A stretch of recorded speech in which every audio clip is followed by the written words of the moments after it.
You can maybe just start us off with an opening statement about the wrapping up the Tulsa game and maybe looking ahead to West Virginia, and then we'll go to questions from there. Well, it's just that. We finished up Tulsa and then obviously now getting into West Virginia and had a good workout last night. Day off today. Okay, with that, we'll open it up to questions. If you have a question for Coach Gundy, please click raise hand. Our first question is going to come from Scott Wright from the Oklahoman. Go ahead, Scott.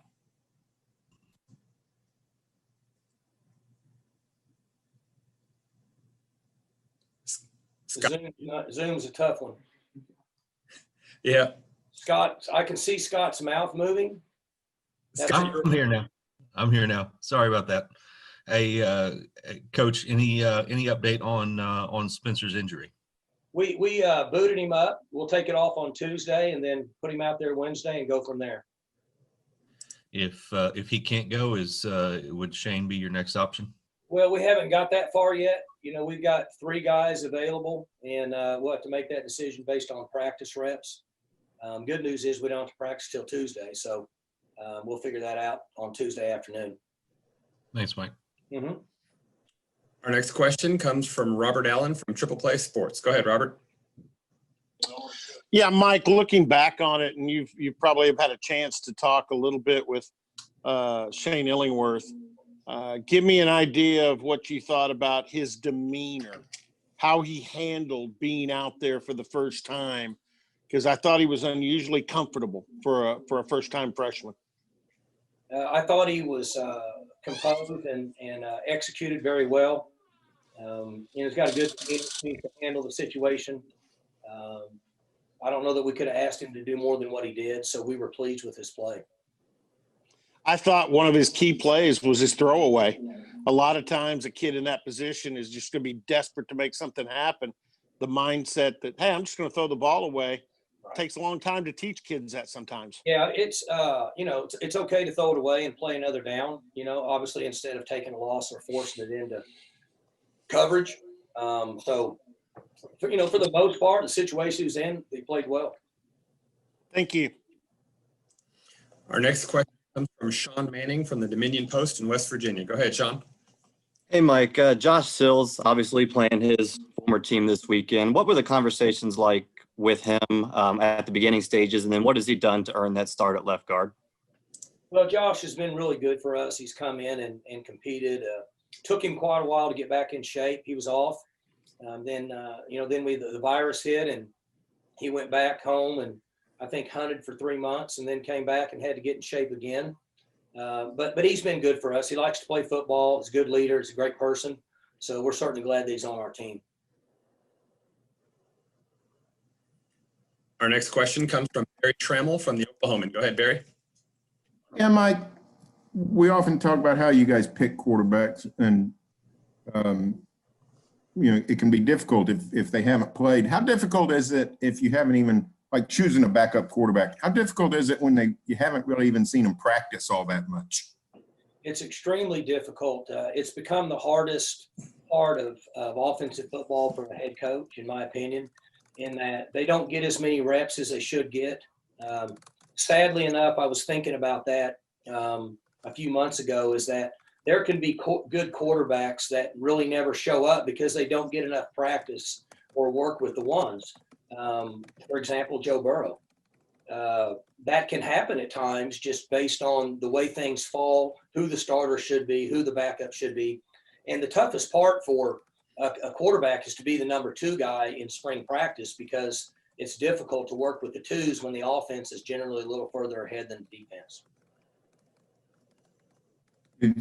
Do you have, in those cases, do you just have to learn about guys when you see them in game action, in other words? I mean, I assume you learned a lot more about Bullock and Illingworth Saturday than you had in how many months you were dealing with them.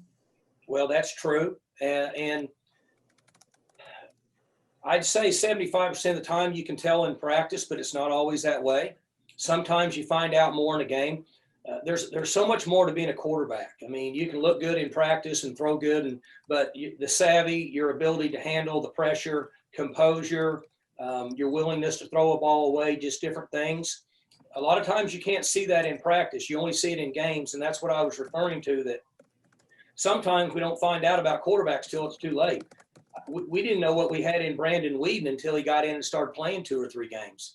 I mean, he looked good in practice and all that, and then there's times he would do things that would make you scratch your head, and then he got in games, and we were like, why is this guy not playing earlier? So you find out about quarterbacks sometimes a lot later than you should. Our next question comes from Garen Emig from the Tulsa World. Go ahead, Garen. Mike, do you think coaches are on more alert just in general with regard to injuries for their kids, just since they were gone out of the program for so long during the off season and you didn't have them conditioning optimally like they normally would? We've been concerned from day one. I had Doc Ivan come and talk to the team again last night after practice for a variety of things. We continue to talk about protection from the virus, the different protocol that's been put into place by the Big 12 just last week, all the different areas of concerns. We've gone into extensive measures to try to protect the cardio part of recovery from the virus. We were not in very good shape Saturday. We've had a lot of practices, but they've not been consistent practices with our team like they have been last year. When we went to Oregon State last year, we were running on all cylinders and we were a machine when it came to our cardio. We were pretty average in this last game just because of a variety of reasons.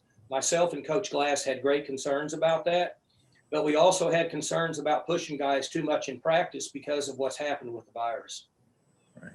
Okay, thanks. Our next question comes from Kevin Kinder from the Blue Gold News in West Virginia. Go ahead, Kevin.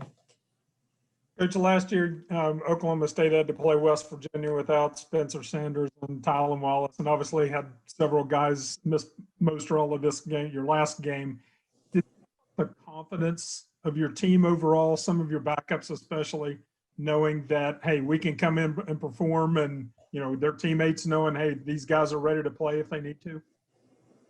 I feel good about the confidence in our team.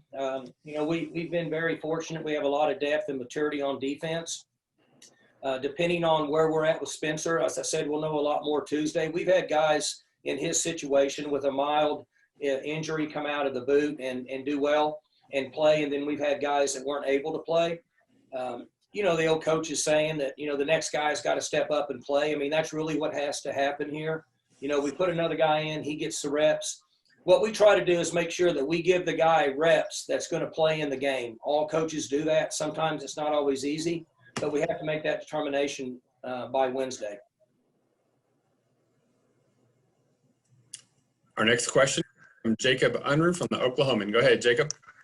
Hey, Mike, you mentioned the offensive line was musical chairs on Saturday. What was your evaluation once you look at film and things like that, the offensive line? We were just below average based on musical chairs. It's extremely difficult. You can call it like you want, but when you move people around that much, the continuity is difficult. So, hopefully we can get set in what we need and guys can get quality reps this week and have them where we want them based on where we think it gives us the best chance for success. But when you have 6 different people move in multiple spots in a game, you're not going to have as much continuity and consistency as you want. There's just nothing you can do about it. You just got to try to fit guys in and go play and find a way to win the game. Birmingham got a little banged up. What's his status? Well, we'll find out on him. His was a little more serious. We'll know about all of them because they all get put in boots. But his was more than what the quarterback's was. The good thing with Zoom, you're in your PJs. I'm in a T-shirt. Your Zoom is going pretty far down there. Is it? It doesn't see that on my screen. So I'm just kidding. I got you, didn't you? You got nervous, didn't you? Yeah, that's fine. You can look. I don't care. Off topic a little bit too. The electronic whistles. They seem like they're hard to hear. What'd you think of those? Well, I didn't hear you. Do what? The electronic whistles seemed like they were kind of hard to hear Saturday. What'd you think of those? Are you talking about with the officials? Yeah. I never heard one. Never heard one. But you know this. You know they don't blow whistles in the game. You know that. The only time that officials, I didn't realize this till about 12 years ago. The only time officials blow whistles in a game is when they're trying to stop the game, stop the clock, or the end of a quarter, or a timeout or something. But just in the flow of a game, which is the majority of the game, they don't ever blow whistles to end a play. And I never heard one electronic whistle. That seemed problematic. Seemed like some guys almost got some free shots on some quarterbacks and stuff. Hopefully both teams understand, just like when to stop and when not to stop. But I forgot they had electronic whistles until you brought it up. I never heard a whistle. Awesome. Thanks, Mike. Our next question comes from Frank Bonner from the Tulsa World. Go ahead, Frank.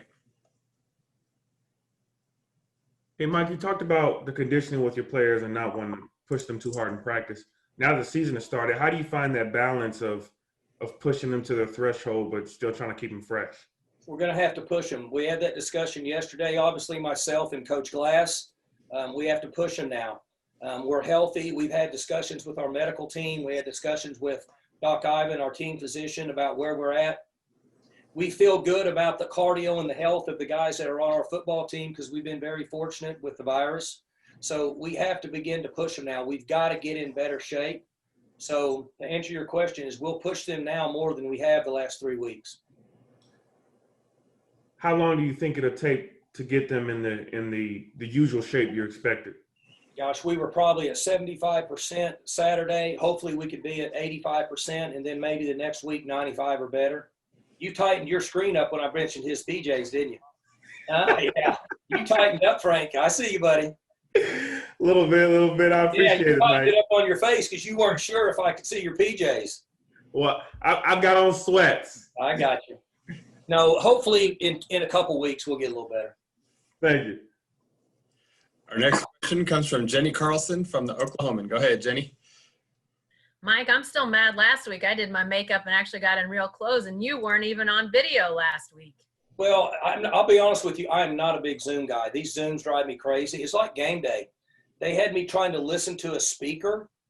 When the young lady was talking to me, I couldn't hear her. I couldn't hear anything. It was a mess, but it is what it is. So. Well, hey, I wanted to ask you a little bit about Thurman being recognized on Saturday in the Ring of Honor. You were obviously came a little bit behind him. He was already on campus by the time you became a player. What do you remember of him early, like maybe when you were on recruiting visits or even as a high school spectator of OSU football? What do you remember of Thurman? The thing I remember most about him was, and I've said this a lot, was his willingness to practice. I mean, he was the best practice player. Him or Sanders really all these guys, Blackman, Hartley Dyke, Sanders, all those guys were tremendous practice players. Thurman practiced full speed every day. Blocking drills, running, it didn't make any difference. And then in games, when he was in pass protection, he would step up and hit a defensive end or a linebacker right square in the mouth.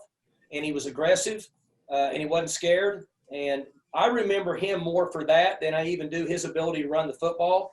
And that's why he was so successful in the NFL. You know, he was in that fast break offense there with Buffalo with Jim Kelly in the game because he was a tremendous pass protector and a good receiver. And then obviously he could rush when he needed to. But his ability to practice extremely hard and lead the way was what I remember as him as a player.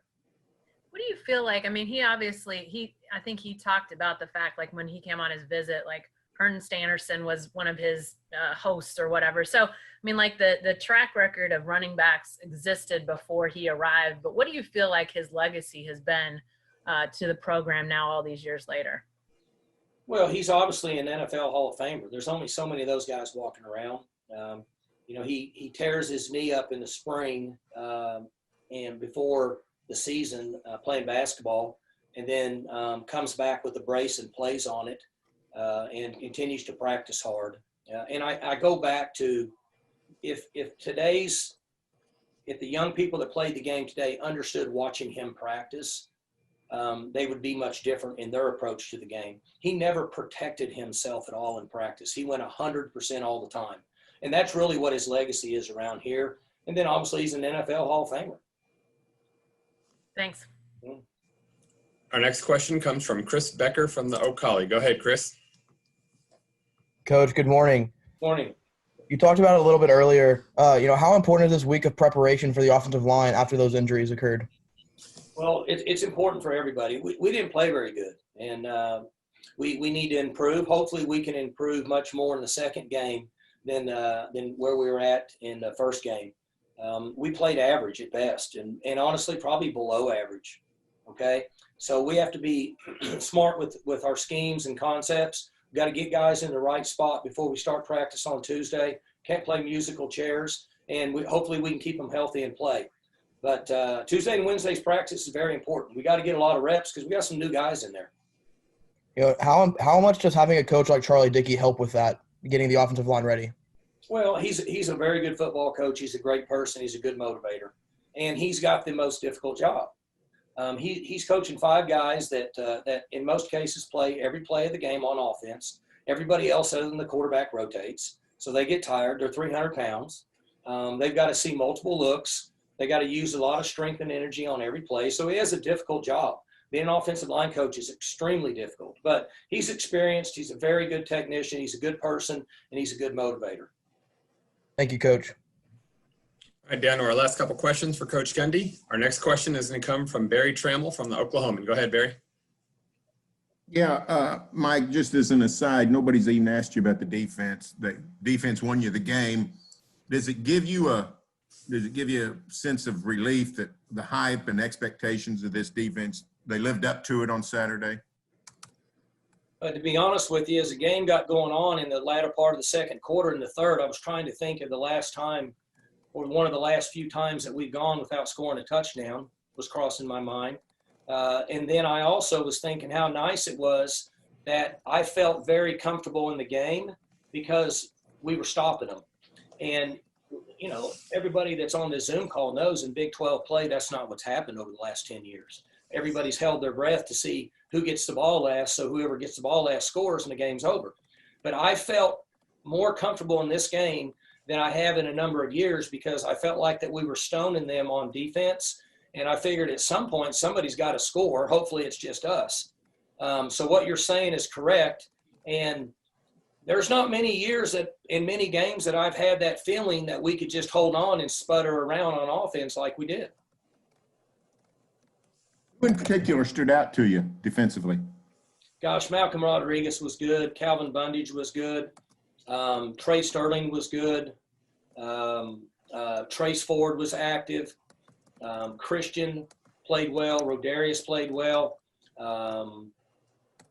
There was just a number. Amon played well. I mean, we had a number of guys that were really active. And I had a talk with them last night after practice that I just appreciated their effort and their willingness to continue to go on the field and stop them when it didn't look like we could score any points on offense. But also reminded them, hey, we've been on the flip side of this. I mean, there's times the offense just kept scoring, and we wondered if we ever going to stop anybody on defense. So, you know, that's the way it is sometimes. But if they continue to run around and play with effort like they did, we'll have a chance in the games that we play just based on their ability to slow people down and run and make tackles. Our final question is going to come from Jared Alatorre from the Ocali. Go ahead, Jared. Good morning, Coach. Did the emergence of LD Brown keep Chuba fresh and strengthen the running back position with more opportunities for LD in the future, do you think? It was awesome. LD played his best game in all areas. In pass protection, he stepped up and hit people in the face. When he had the chance to rush the football, he ran extremely hard, and he did a really good job with ball security. And I told him that. I was thrilled with him. He played better and more aggressive and had more fun in that game than he had in his career here. And his creases will be increased with that. You run hard, you take care of the football, and you're willing to pass protect and play hard like he does, you're going to get to play in a lot of plays. So that's what he was told after the game, and we're expecting him to play more in the next game. Thank you. All right, Coach, I'll do it for questions, but if you'd like to, if you want to maybe just put a bow on this whole thing, any kind of closing remarks, anything that stood out to you or anything that you want to address specifically? No, I'm good. It was good to get back on the field and play. You know, I thought that the fans were awesome. You know, I wish the president would let another 10,000 in, but I actually thought that there was times it was loud out there, and I expected it to be a little more quiet. But I thought that there was good sound, and the players are excited, and hopefully we can keep everybody healthy and continue to play football. Well, Coach, thank you so much for your time this morning. We always appreciate you. All right, we'll see you guys. See you next time.